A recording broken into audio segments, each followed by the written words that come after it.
Hello, good morning everyone. So this is our first lecture. ये आपके lesson 1 है। इसके अंदर अभी हम बात करेंगे इनोवोकेशंस के बारे में, जो आपका फर्स्ट लेक्चर है। ओके, तो सबसे पहले हम यहाँ पर कोई डिफिकल्ट वर्ड्स मीनिंग मैंने बोर्ड पर लिखे हैं, तो जैसे जैसे हम पढ़ाते रहूँगा उसके बारे में आपको मैं वर्ड्स जैसे आएंगे मैं आपको बताते रहूँगा कि कहाँ कहाँ पर वो जो वर्ड्स हैं।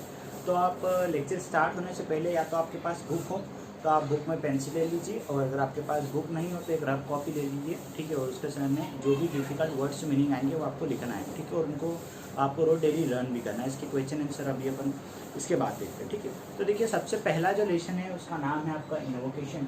अगर आपके पास में लेसन बुक नहीं हो तो मैं आपको उसकी फोटो कॉपी दे दूँगा।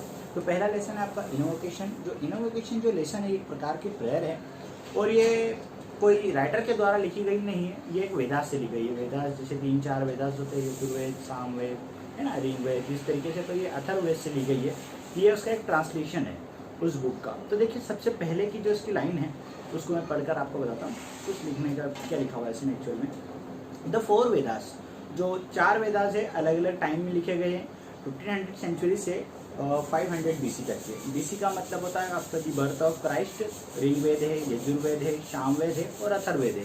तो ये अथर्ववेद से कंपोज्ड किया गया है। इसको क्लासिकल लैंग्वेज में लिखा गया। क्लासिकल लैंग्वेज की जो ज़्यादातर जो जितने भी जो वेदास है वो संस्कृत लैंग्वेज में लिखे जाते हैं। तो लिखा है, Sanskrit are the sources of the book in the Indian culture. तो संस्कृत जो भाषा है वो हमारे भारतीय कल्चर की मेनली जो भाषा है जिसके अंदर सारे वेदास को लिखे गए हैं। तो they have the shaped up and the old age of the Indian civilisation. Shaped up मतलब का उसका मतलब होता है किसी चीज को एक रूप देना, एक प्रकार देना। सिविलाइजेशन का मतलब होता है सभ्यता। The entire corpus of Vedas, there is a meaning of corpus. Corpus का मतलब होता है मानव शरीर, मतलब पूरा मानव शरीर जो वेदास के अंदर बताया गया है उसको डिस्क्राइब किया गया है। And also called Samhitas. Samhitas का मतलब होता है कलेक्शन ऑफ समथिंग, मतलब किसी चीज का कलेक्शन होना, किसी चीज का जुड़ाव होना, बहुत सारी चीजों का संग्रह होना। इस कॉन्सिडर, कॉन्सिडर का मतलब होता है ऐसा समझा जाता है या ऐसा माना जाता है। श्रुति, श्रुति का मतलब होता है हर्ट, मतलब किसी चीज को सुना। Product of divine relations, divine relation मतलब एक पवित्र संबंध किसी चीज के बारे में। They have been transcribed by gifted. Transcribed मतलब लिखित होना, जो एक गिफ्ट मतलब तोहफा है जो हमें लिखित रूप में प्रदान किया गया है। एंड इंस्पायर्ड शीर, इंस्पायर्ड शीर, शीर का मतलब होता है संत या साधु। जो संत होते हैं उन्होंने हमें क्या करा है उसके बारे में इंस्पायर्ड किया गया, हमें उसके बारे में प्रेरणा दी गई है। दे कंटेन, कंटेन का मतलब होता है शामिल होना। They contain internal truth of life, internal truth आंतरिक जो हमारे जीवन का जो सत्य है उसमें बताया गया है। They are so much integral to a Indian life. They are so much integral, अविभाज्य, ये हमारी जिंदगी से इसको अलग नहीं किया जा सकता, विभाज्य नहीं किया जा सकता, ये हमारी जिंदगी में जुड़ा हुआ है। इंडियन लाइफ, भारतीय जीवन में।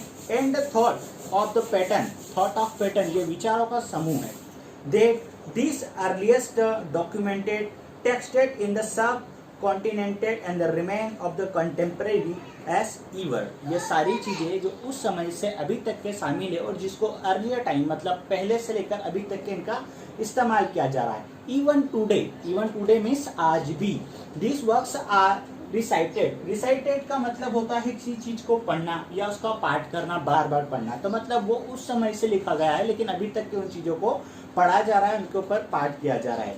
The subtitles of the annotations and rhymes that have been handed down from of the वैदिक टाइम से, ये उस समय से लेकर अभी तक के हमारे हाथ में हैंडेड डाउन मतलब किसी को सौंप देना, ये हमारे हाथों में इसको दिया गया। देखिए यहाँ पर सबटाइटल्स का मतलब होता है उसकी बारीकियां, मतलब छोटी छोटी चीजें। और इनोटेशंस का मतलब होता है उसकी आवाज़ या उसकी आवाज़ का उतार चढ़ाव। जिस तरीके से जो अगर आपने देखा हो कहीं पर भजन होते हैं तो वहाँ पर जो पढ़ने का जो उनका तरीका होता है वो कभी उसको जोर से पढ़ते हैं, कभी उसकी वॉल्यूम को डाउन करते हैं। तो ये क्या होता है, इनोटेशन होता है, मतलब उसके पढ़ने का तरीका होता है। रिम का मतलब होता है ताल, वर्स का मतलब होगा कविता, हिम्स का मतलब होगा भजन, रेंडर्ड का मतलब होता है गाया, इसको अपन बोलते हैं वर्ब की सेकंड फॉर्म सेंग, तो आप सेंग ही बोल सकते हो, मतलब गाया। परवेट का मतलब होता है व्याप्त होना। और स्लेन, स्लेन ये वर्ड आपके अगर आगे आएगा, स्लेन का मतलब होता है वो लोग जो युद्ध के अंदर मारे जाते हैं या वीर जवान जो शहीद हो जाते हैं उनके लिए वर्ड यूज किया गया है स्लेन। तो देखिए आगे इसकी अपन लेसन को पढ़ते हैं। The present words is from hymns from of Vedas. ये जो प्रेजेंट है अभी अपन ये पढ़ रहे हैं वेदास से ली गई है। A book is selected of the translation from the Vedas by doctor Avinash Chandra Bose. ये एक वेदास से ली गई और जो ट्रांसलेट की गई है डॉक्टर रविंद्र जो भी इनका नाम है अविनाश चंद्र बोस उनके द्वारा। A noted of the oriental of the scholar. ये ओरिएंटेड स्कॉलर है मतलब एक अच्छे जाने माने व्यक्ति है। It has been of the ascribed as the see of the Atharvaveda occurs of the hymn. देखिए ऑक्योर एक नया वर्ड है आपके लिए। ऑक्योर का मतलब होता है घटित होना, मतलब किसी भी चीज का घटना या दिखाई देना। ऑक्योर का मतलब होता है अपीयर होना। तो ये क्या हो गया इसमें दिखाई देता है। किससे लिया गया है? Okay Atharvaveda hymns of the 52 in the book of the second collection of Atharvaveda. ये 52 चैप्टर से लिया गया है जो सेकंड कलेक्शन है। In includes of ethics collection of living through of the mutual love और अंडरस्टैंडिंग। इसके अंदर बताया गया है किस तरीके से चीज़ों का संग्रह है। म्यूचुअल लव है लोगों के बीच में और उनके बीच में अंडरस्टैंडिंग है मतलब एक समझ है। Rendered in the style and the annotation जिसके अंदर एक उतार चढ़ाव है। बताया गया है कि किस तरीके से उन भजनों को गाया जाता है। It wants this sense of unity.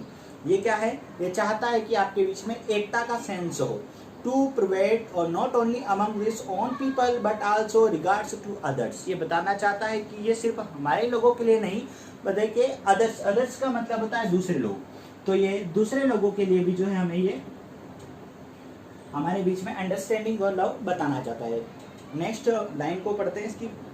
Let's us have concord with our own people. देखिए कॉन्कर्ड जो वर्ड है इसको पूछा भी जाता है एग्जाम के अंदर कि what is the meaning of concord. Concord का मतलब क्या होता है? कॉन्कर्ड का मतलब होता है फ्रेंडशिप पीसफुल अग्रीमेंट, मतलब दो लोगों के बीच में दोस्ती का होना। तो वो बोलते हैं चलो हम दोस्ती करें विथ आवर ओन पीपल, हमारे अपने लोगों से। And concord with the people who are stranger with us. देखिए स्ट्रेंजर का मतलब होता है अजनबी लोग, तो आप इसको मार्क करते चलिए। तो वो बोलते हैं कि हमें अपने लोगों से भी प्रेम करना है, दोस्ती करना है और हमें अजनबी लोगों से। अजनबी लोग कौन? जो दूसरे देश में रहते हैं। एस्विन एक ड्यूअल गॉड है, एक भगवान एक देवता है जिनके बारे में बताया। तो create between us and the strange a unity of hearts. तो एस्विन एक भगवान है जो ड्यूअल गॉड है, जो लोगों के बीच में जिनको हम नहीं जानते उनके और हमारे दिलों के बीच में यूनिटी का मतलब होता है एकता प्रदान करना। तो उनके और हमारे बीच में क्या करते हैं? वो हमारे दिलों के बीच में एकता प्रदान करते हैं जिससे हम लोग एक हो जाए। May we unite in our mind. Our mind हमारे दिमागों में हम क्या हो जाए? एकत्र हो जाए। यूनाइट इन आवर पर्पसेस हमारे उद्देश्यों में हम एकत्र हो जाए। Not fight against the divine spirit. Divine spirit का मतलब होता है पवित्र आत्मा। डिवाइन स्पिरिट का मतलब होता है पवित्र आत्मा। तो हमें उसके खिलाफ नहीं लड़ना चाहिए। और let not the battle cry rise amidst many slain. देखिए यहाँ पर एक नया वर्ड यूज हुआ है एडमिस्ट। एडमिस्ट का मतलब होता है बीच में, अमंग जो यूज करते हैं अमंगेस्ट, इसी तरीके से एडमिस्ट होता है। एडमिस्ट मतलब बीच में शामिल होना। तो हमें बेटल क्राई एक वर्ड है, आपको पता होना चाहिए। इसका जो है बाद में यूज भी आता है, एग्जाम में आपसे पूछा जाता है। इसको अपन कंपाउंड वर्ड बोलते हैं। बैटल युद्ध, क्राई का मतलब होता है चिल्ला चोट। बैटल क्राई मतलब युद्ध के अंदर ललकार होना, युद्ध की पुकार होना। तो वो बोलता है कि राइस उत्पन्न होना। तो युद्ध जो है वो उत्पन्न नहीं होना चाहिए, युद्ध जो है लड़ा नहीं जाना चाहिए, है ना। एडमिस्ट द मेनी स्लेन। इससे क्या होता है? कई सारे जो लोग हैं उनकी मृत्यु हो जाती है। स्लेन का मतलब होता है वो लोग जो युद्ध में मारे गए। और not the arrows of the war of the god fall with the break of the day. अब वो क्या बोलते हैं? एरो का मतलब होता है तीर, तीरों का चलना। और वार ऑफ गॉड, देखिए अगर यहाँ पर ये भी कंपाउंड वर्ड है जो आपको एग्जाम में पूछा जाता है। वार गॉड का मतलब होता है ईश्वरीय युद्ध या ईश्वरीय के द्वारा युद्ध पुकारा गया। Fall with the break of the day. Break of the day का मतलब यहाँ पर होता है, देखिए दोपहर होते हैं, जब सूरज उगता है तब से युद्ध स्टार्ट होता है और सब सूरज ढलता है तो उसके बाद में जो युद्ध है वो खत्म हो जाता है। ठीक है, तो यहाँ पर कुछ वर्ड्स मैंने यहाँ पर लिखे गए हैं, है ना। इन वर्ड्स को आपको पढ़ना है। उसके बाद में आपको मैं फटाफट इसके पीछे जो ग्रोसरी है वो मैं आपको एक्सप्लेन कर देता हूँ। पहला वर्ड है कॉन्कॉर्ड। कॉन्कॉर्ड का मतलब होता है फ्रेंडशिप, स्ट्रेंजर, अजीब या अजनबी। एस्विन्स ड्यूअल गॉड है जो हमारे बीच में यूनिटी एकता या पैदा करते हैं। हार्ट्स का मतलब होता है फीलिंग्स। माइंड्स का मतलब होता ओपिनियन, अपनी राय रखना। पर्पोजेस का मतलब होता इनोटेशन, मतलब आवाज़ का उतार चढ़ाव। डिवाइन स्पिरिट का मतलब होगा पवित्र आत्मा। बैटल क्राई का मतलब होता है करेज या लोगों को बुलाना युद्ध के लिए। नेक्स्ट है स्लेन, वो लोग जो युद्ध में मारे गए। Arrow you know very well, तीर को बोला जाता है। War of the God, Indra भगवान जो है जिनको वॉर ऑफ गॉड कहा जा रहा है। ब्रेक ऑफ द डे का मतलब होता है कि जो पुराने एशियंट समय में, जो प्राचीन समय में जो युद्ध होते थे वो सूरज के उगने से सूरज के डूबने तक के जो है वो युद्ध चलते थे। देखिए अब यहाँ पर कुछ वर्ड्स दिए गए, इसमें जो लास्ट में एक्सरसाइज है छोटी सी वो आपको करना है, जैसे कि कॉलम ए और कॉलम बी, ये एक्सरसाइज आपको होमवर्क में करना है। Okay, this is your and. अगर इसमें आपको कोई प्रॉब्लम हो तो आप कमेंट कर सकते हैं।